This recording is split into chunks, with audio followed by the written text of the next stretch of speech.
everybody. I have been using the Martha Stewart Home Office with Avery 5.5 by 8.5 inch Martha Stewart planner pages for about the last 6 months. So I wanted to come and give you guys kind of my review and thoughts about these. There are some things I like and some things I don't. So I thought I'd show these to you and we'll see what you guys think. So this is the 2013 inserts, the weekly and monthly formats, 5.5 by 8.5 inches. And these fit in my Franklin Covey, which is what I have them in right now. Franklin Covey classic size. They also fit in the Staples brand Better Binders, the small version. That's these ones. You guys can see it. These little guys. I will zoom out here for you. Out.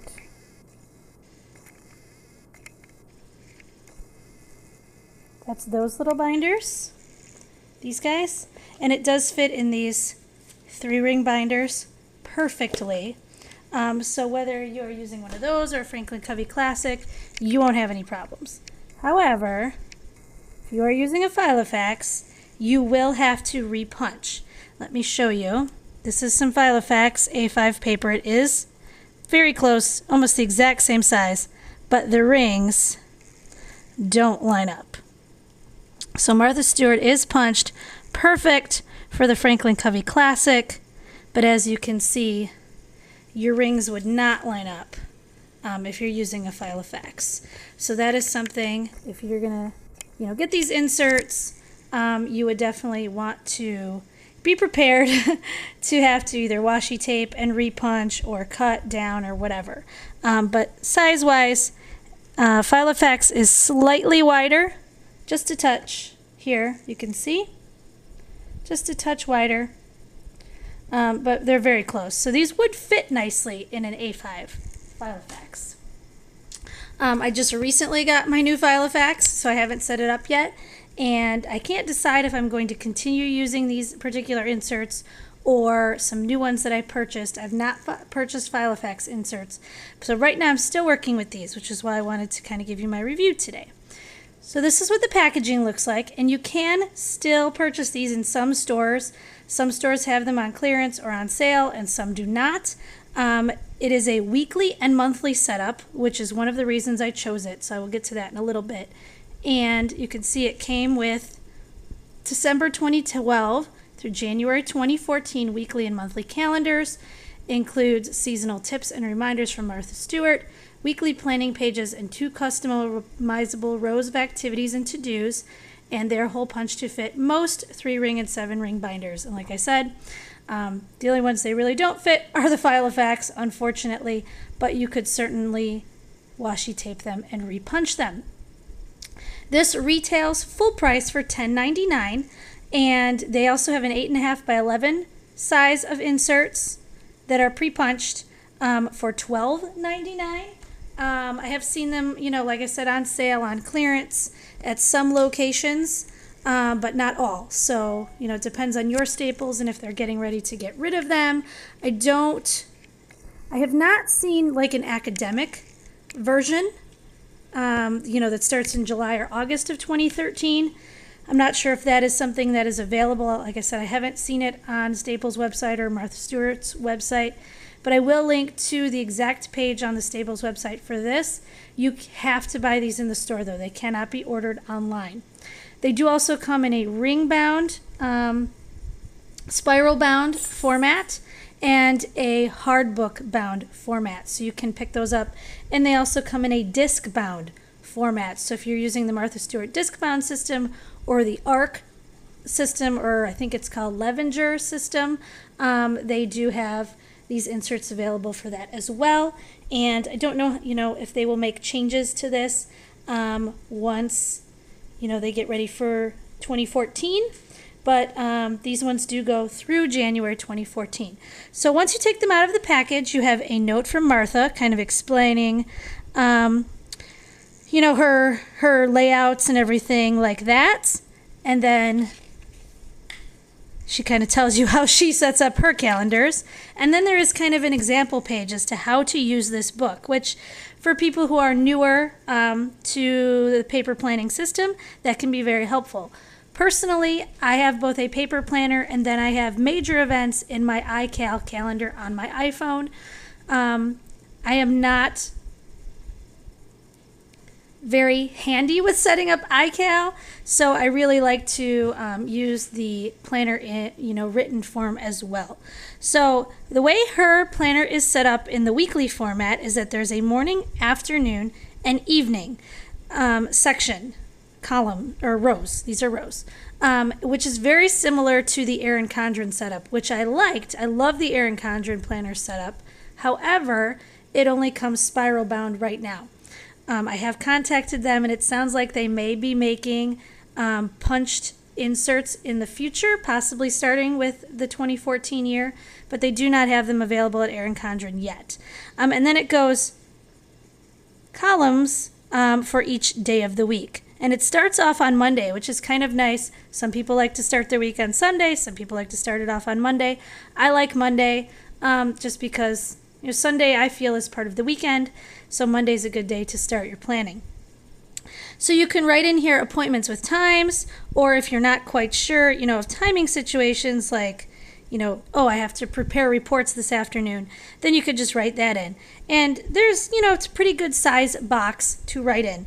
And then you have 2 empty rows, which you'll see in a little bit, at the bottom, which you can write in whatever you like. And you'll see what I've used those for or have not used those for. And then you have a spot for tasks that can be done anytime during the week. And then you have, your 2 little reference calendars here. So that's just the example pages she has. Then you have your personal information, which I have not filled any of this stuff out. So if that's something you use. Then you have 4 years of reference calendars, 2013 through 2016, which is nice. Even if I switch inserts, I'm probably going to keep these because it goes through 2016, as well as the holiday pages, 2013 through 2017, which is really nice to have as well. Then I actually have glued these pages to the first week. I started with January because that's when I purchased this. I did not purchase it in December of 2012. I got it in January of 2013. The other thing I did to kind of customize this layout for myself is I purchased these Avery sticky tabs. I'll take one off. You can see these are the repositionable tabs, and they come pre-printed with the months on here. So I purchased, it actually comes with 2 sets of January through December because she does not have tabs on this calendar, which some people like and some people don't. I personally like to have a tab for each month that I can just flip to the month very easily. And you can see right through it, which is great, so you're not covering up any information. So this is the monthly view. It's a month to 2 pages. And, I just write in, big important events on here if I'm going to be off of work or what have you. So here's February, I did the same kind of thing. March. Just writing in people's birth dates, if we have a big event that day. If I have a, work party. It's May, June. If we have something going on that's longer. July. And here's our current month of August that I wanted to show you guys. So for instance, I knew, we have 2 parties this day, 2 parties this day. And some other things scheduled to go on here. And then there is a nice don't forget spot on the side here. As you can see, I wrote in that Teen Mom on MTV starts on August 26th. Yes, I do watch that ridiculous show. The only thing I don't like about Martha Stewart's monthly pages is these reminders, which I don't care so much if she puts them up in the empty dates, the dates that don't need to be filled on the calendar, but I don't like these ones that take up the days of the week, because now you've given me only half of a box to write in, which is kind of annoying. I know I could white this out or washi tape over it or what have you, and some of these reminders are kind of helpful, like clean the AC filters every 1 to 3 months, depending on usage. That's great and very helpful, but like I said, it's also kind of annoying. It's taking up space in my boxes. Okay, so then we have our weekly pages. So this is a blank week. Now what I tend to do is I will write in my stuff here. So I knew this morning that I needed to call Patty. Tomorrow I am doing something with my mother-in-law, Jan. So that is in the afternoon, although I have no specific time for it. And then tasks I need to get done this week are fill in substitute teacher applications, my Martha Stewart calendar review, which I'm filming right now, and do my Citrus Lane unboxing video. Now then at the bottom, with these 2 rows, I will usually, if I'm on top of my meal planning, write in one box what we're going to have for dinner that day, especially because it helps, to make sure you've taken anything out that needs to defrost, or if you need to get further ingredients. I kind of do it that way. I tend to just pick out meals for the week, so this doesn't necessarily work to my advantage unless I know we're going to be going out to eat certain days of the week, which is not always the case. So that's there. And then, sometimes if I know there's a thing I have to get done that particular day, I will write a to-do row and put those in those boxes. But I mostly use the weekly tasks here. I do like this setup, like I said, because it keeps me organized as far as what things need to be done in the mornings, the afternoons, and the evenings. And it's real easy to kind of scroll across and see. Let's see if I can find a page that's better filled out like this. I can do arrows, which is nice, down on the page. There's another one. I really haven't been using it to its full advantage. Here's a better one. We had this day. We had these days, so I am using it kind of here and there, but not as well as I could be using it probably. So clearly this may not be what is working the best for me.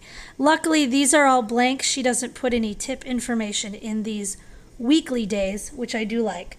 The other thing is, now that I've kind of entered the Filofax realm and I've bought all this washi tape, there isn't as much room to decorate these pages. So that is another downfall as well. If you are someone who likes to decorate your pages, there isn't as much room to do these either on the weekly pages or the monthly pages, just because things go very close to the edges of the paper.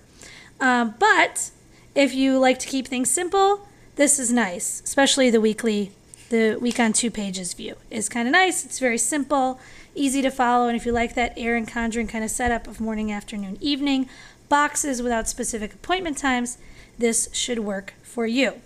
Again, I went through to the end of the year, although I don't know that I'll be using it that long. And then at the end of the year, we go through, let's see, January 2014. So we have all of January into the beginning of February. Then there are 2 sheets of special dates for the year, which is nice. I might use this again in my new setup if I change my setup from this planner. Again, I'm not sure. It lists the birthstones and zodiac signs, which is kind of cool. So for gift giving, that might be something you want to know.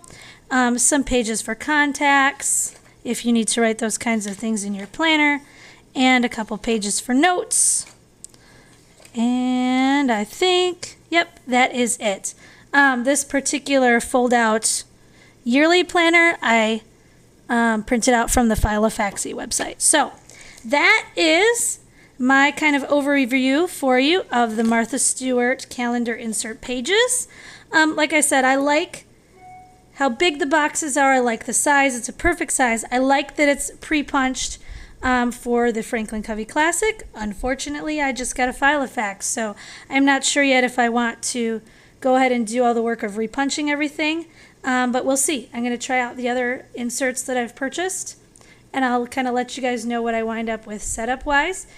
Feel free, if you have any questions, comments, put them in the comments box below. If you like this video, please give me a thumbs up so that I know that you are interested in these videos.